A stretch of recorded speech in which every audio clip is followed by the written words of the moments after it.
synthesis, we'll make it through. Learning together, me and you. New solutions every day. Innovation leads the way. Welcome to Synthesis. My name is Steve, and today we are going to be doing a little math. In order to do this, there is some previous knowledge you need. First, you need to be able to solve for variables.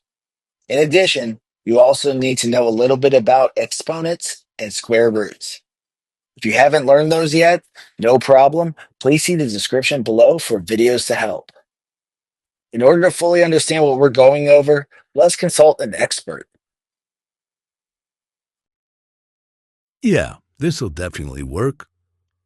Hello, I'm Pythagoras. I've upgraded from papyrus scrolls to digital screens. Got to keep up with the times, right?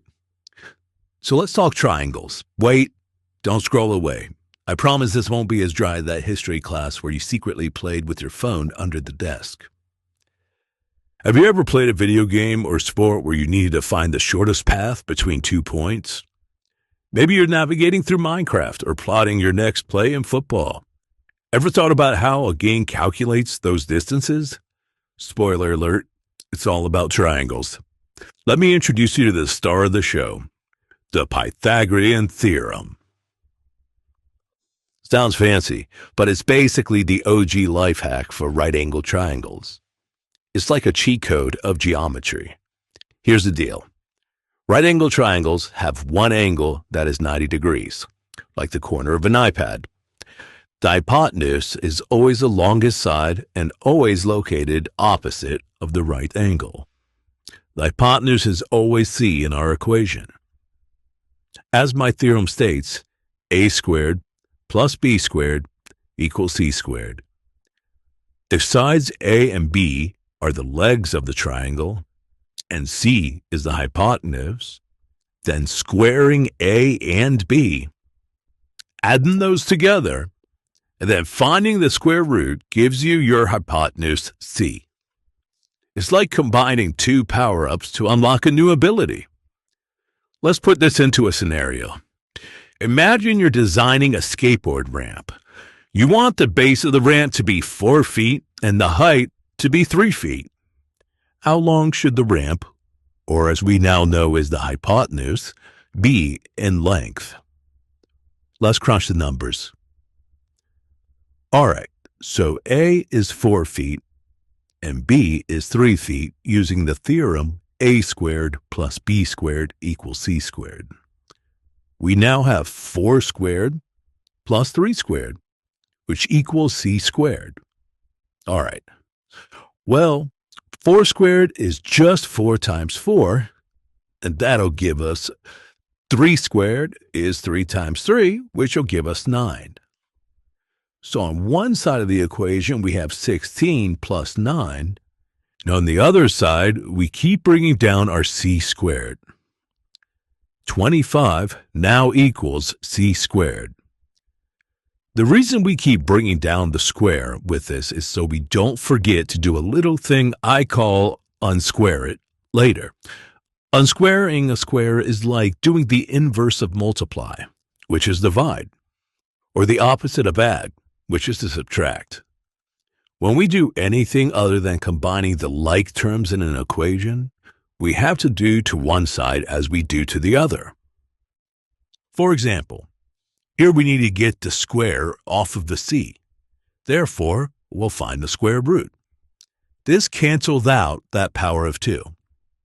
And since we're doing it to one side, we'll square root the 25 on the other.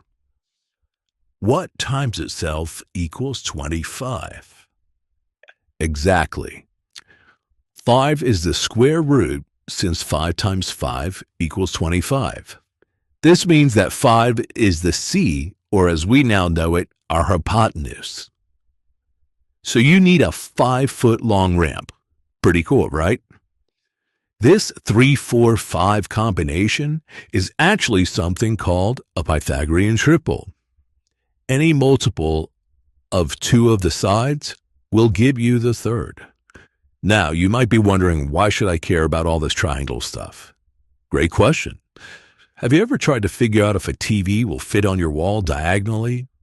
Or perhaps you're planning the ultimate treehouse and need to know how long the ladder should be. The Pythagorean theorem is like your math Swiss Army knife. It comes in handy more often than you think. Let's spice things up with a real-life example. Suppose you're texting your friend who's 2 blocks south and 2 blocks east from your house. What if you could fly, or maybe use a drone, and send a message? That's the shortest distance between you two. Well, it's triangle time. All right. A is going 2 blocks, and B is going 2 blocks. Therefore, A squared is 2 squared, plus 2 squared equals that C squared. Now, we have 2 squared, which is 4, and some for the other. These together equal C squared. On the left, we have 4 plus 4, now which is 8, so 8 equals C squared. Remember to bring down that C squared the entire time because it helps remind us what we need to do next. Now we find the square root of C to get rid of that square. And if I do it to one side, what do? That's right, we'll do it to the other. So what's the square root of 8? Well, that's not as easy as the first one, is it? There's no whole number times itself that equals 8. So let's type 8, then the square root button into our calculator. Wish we had these back in my day. All right, so C equals approximately 2.83 blocks. Flying directly would be approximately 2.83 blocks, which is definitely a shortcut compared to walking 4 blocks. Isn't it fascinating how math helps us solve everyday problems? From GPS systems guiding us to our favorite pizza place, to engineers building bridges, the Pythagorean theorem is everywhere. Now let's connect this to something really epic, sports. Picture a soccer field. You're at one corner and you want to kick the ball diagonally so your teammate at the opposite corner. How long is that kick? Suppose the field is 100 meters long and 50 meters wide. We would have 100 squared plus 50 squared equals C squared. All right, well, 100 squared is a big number. A nice little trick shortcut here when you're dealing with the powers of 10 is in this case, 100 has 2 zeros in it. So 100 times 100 contains a total of 4 zeros. Well, a 1 followed by 4 zeros would give us 10,000. 50 times 50 gives you 2,500. Adding those together, we get 12,500. And now let's not forget to bring along that C squared. We now, say it with me, do to one side as we do to the other, and find the square root of 12,500 as well as making C squared now just into C. 111.8 meters.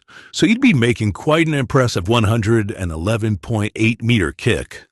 Maybe it'd be time to consider a career in professional soccer in that case, but I digress. The Pythagorean theorem also works in 3D space. Gamers, this one's for when you're navigating in games that involve 3 dimensions, like Minecraft or Roblox. Calculating distances can be crucial. While this basic theorem deals with 2 dimensions, it's the foundation for understanding 3D distance calculations. Did you know that right-angled triangles are the only ones that make this theorem work? If you try it with an obtuse or an acute triangle, it's like trying to fit a square peg in a round hole. It just doesn't work. Now you might be thinking, that's cool and all, but how's this help me become the next Elon Musk? For one, understanding these concepts sharpens your problem-solving skills, and problem-solving is the ultimate superpower. It helps you tackle challenges in all areas of life. Plus, math can be fun. It's like a puzzle waiting to be solved, or a mystery waiting to be unraveled. And who doesn't love a good mystery? Before we wrap up, let's do a lightning round of facts. The Pythagorean theorem is over 2,500 years old. Talk about a timeless classic. It's used in fields like architecture, astronomy, and even computer graphics. Without it, we wouldn't have the tech for smartphones, games, or even streaming your favorite videos like this one. So the next time you see a right angle triangle, give it a nod of respect. It's been quietly helping the world go round. If knowledge is power, then math is your superpower. Please feel free to click below to chat with me if you'd like. So keep exploring, keep questioning, and remember, the universe is written in the language of mathematics. Until next time, stay curious and may your life be as balanced as a perfectly solved equation.